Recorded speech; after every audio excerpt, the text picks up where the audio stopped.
Hello and welcome to the Times Radio members question and answer session. Now we're going to answer questions from members across our frontline episodes and other episodes about the war in Ukraine and its impact on the world stage. And these are things that you should really know. I'm Philip Ingram. I'm a former senior British military intelligence officer. I have planned NATO operations like the one that we saw the Russians try and execute into Ukraine 2.5 years ago. And I'm now a global commentator on all matters defence and security. So Ukraine is firmly in my remit, and you will have seen me on Frontline. So our first question is from Steve. And Steve says, I've been wondering about how the training of Ukrainian soldiers has been progressing. This is a big issue, getting enough troops, trained troops to go to the front line. The Russians aren't doing it. The British have set up an operation called Operation Interflex, but it's not the UK alone that is training Ukrainian forces in the UK. We've got a total of 14 nations, including Canada, New Zealand, Australia, the Netherlands, Sweden, Finland, Denmark, Norway, Germany, Latvia, Estonia, Romania, and interestingly, Kosovo are all helping in the training of Ukrainian civilians and turning them into trained soldiers. The course runs about 3 months. So far, since 2022, about 45,000 Ukrainian civilians have been turned into soldiers before they've been sent to the front line. But this is nothing new. Before that was Operation Orbital, where British troops were deployed inside Ukraine before the current conflict started, helping to train Ukrainian troops on some of the different weapon systems that have been used and different tactics. And before that, we've been training Ukrainian staff officers in our staff colleges and our different military academies for many, many years. I went through the first advanced command and staff course for senior officers who are going up into more senior levels in 1996. And the first Ukrainian staff officer was in the same syndicate as me. So we've got a very close working relationship with the Ukrainian military built up over a number of years. We're looking at now potentially, or I've seen this discussed, moving some of the training capability into Ukraine itself. This will send a strong political message to Vladimir Putin, but also reduce the overall costs in bringing Ukrainian troops out of Ukraine and then having to get them back in again. Now, Steve also goes on to ask if targeting Russian nuclear defense radar systems mean that Russia will have to redeploy defensive resources away from the border area, and two, Russia will have to replace the destroyed radar system, which it may find difficult to do because of lack of spare parts and manpower. I'll add one more bit in there as well. There's also been discussion as to whether this is going one step too far, and by degrading Russia's nuclear defense capability, that may suggest that they would potentially use it more rapidly. It's interesting. There are radar systems that support nuclear defense forces are military targets. So under international law, they're legitimate military targets. They're providing an early warning system for the Russians for any potential attack. And they're critical to that early warning system and critical to monitoring Russian nuclear forces as they launch.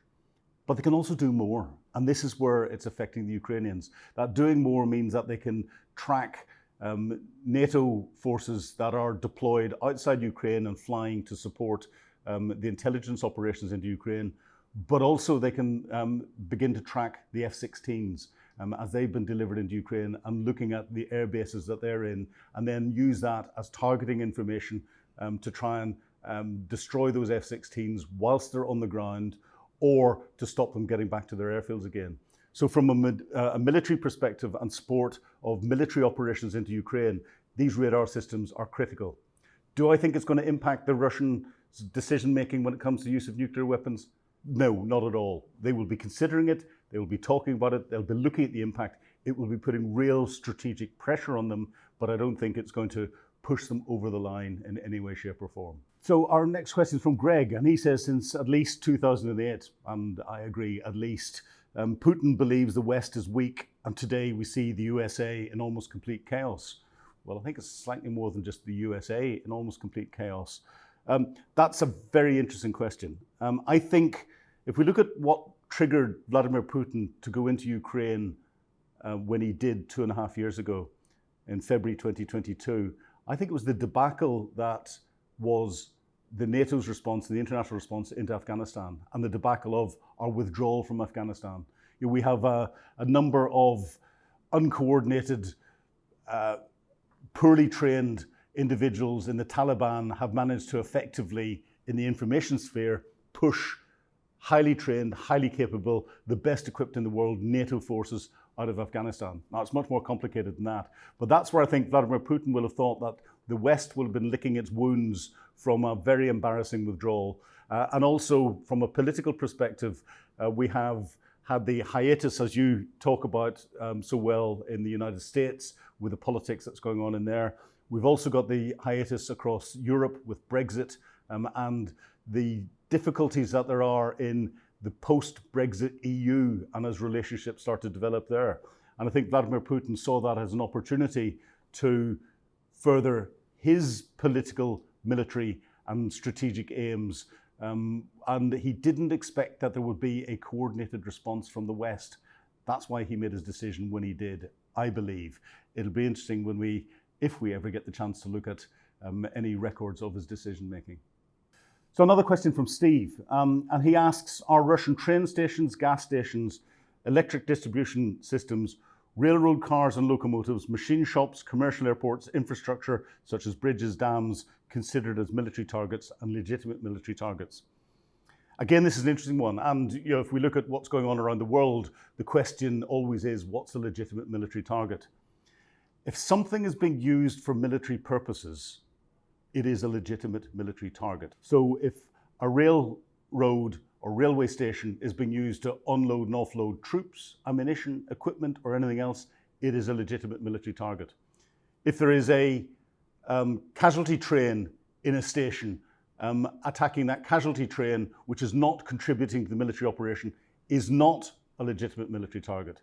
But when looking at that, gas stations, the normal gas station that you'd see in a city for the civilian population to use would not necessarily be a military target, but if the military start to use it to fill up, it then becomes one.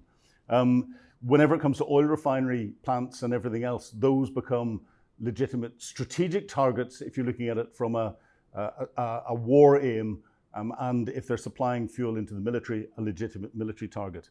So that goes across the shop. Your machine shops that are producing military components are legitimate.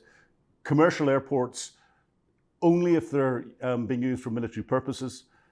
Infrastructure such as bridges, dams, again, only if it's being used for military purposes could it be considered a military target. Attacking critical national infrastructure is always difficult. But I think whenever we expand that question and look at what targets would Western long-range missiles be allowed to be used against, I think it would be much more constrained. And I think they'd be constrained to military targets such as airfields, ammunition depots, ammunition manufacturers, possibly command and control centers, but military command and control centers, military railway hubs and sites, military equipment bases, military vehicle repair sites and things. I think the West would, when, and I'm saying when deliberately, restrictions are removed, will put the caveats on there so that nothing that is dual use into civilian infrastructure could potentially be targeted, thereby reducing any potential civilian casualties. So our next question is from Dave, and Dave asks, why is it all former Warsaw Pact nations are the most ready to build up arms and prevent Russian invasion? There's two simple answers to that, Dave, and it is a really important question because we see former Warsaw Pact countries starting to spend 3, 4, 5, 6% of GDP and buying thousands of tanks and other pieces of military equipment. It's two reasons. One, they tend to be the ones that are butted up against Russia. So if Ukraine falls or Ukraine is forced into a peace agreement, they're the ones that Vladimir Putin is likely to attack next. And it's not, he might, it's not anything else. He will plan to attack someone else at some stage in the future. The second thing is they know what the Russians are like. They have worked as part of the Soviet Union. They're political decision makers, they're military decision makers. They understand the mentality that's going on. And putting that understanding of the mentality, understanding they're also on the front line and potentially next, they know what Putin will do. And therefore, they're making the right decisions. It's too easy for us further back in the West to go, oh, there's a buffer zone, or it's not going to happen to us immediately. I think we should be listening to their experience and taking that experience on board and starting to mirror what they are doing. So Steve, another really good question from you. You say, as Justin Bronk points out, the F-16s would be very capable of delivering glide bombs against stationary targets. I would guess that those would be nodes in the Russian defense line and the Suvorikhin line. The Suvorikhin lines are part of the Russian defensive line, but and you say, I would think that that would be a relatively easy target. Glide bombs are something that the F-16s can use, and the fantastic thing about the F-16s is that they can have a plethora of different weapons that are on them. You know, the aircraft itself, everyone goes, oh, the F-16 will win the air war. No, it's the F-16 with the right weapon suite that's on it. And it's that weapon suite, and I understand that there is a good suite of weapons being supplied with the pilot training to be able to fight those weapons properly for the correct effect, whether that be glide bombs, whether that be anti-radiation missiles, whether that be other capabilities that are in there. The Ukrainians will decide the military effect that they want to achieve. The glide bombs the Russians are using to great effect against the defensive lines because it knocks the spots off anything that artillery or anything else can do, and has been having an impact in breaking some of the Ukrainian defensive lines up. The Ukrainians are killing thousands of Russian soldiers, between 1,000 and 1,400 a day since the beginning of this year.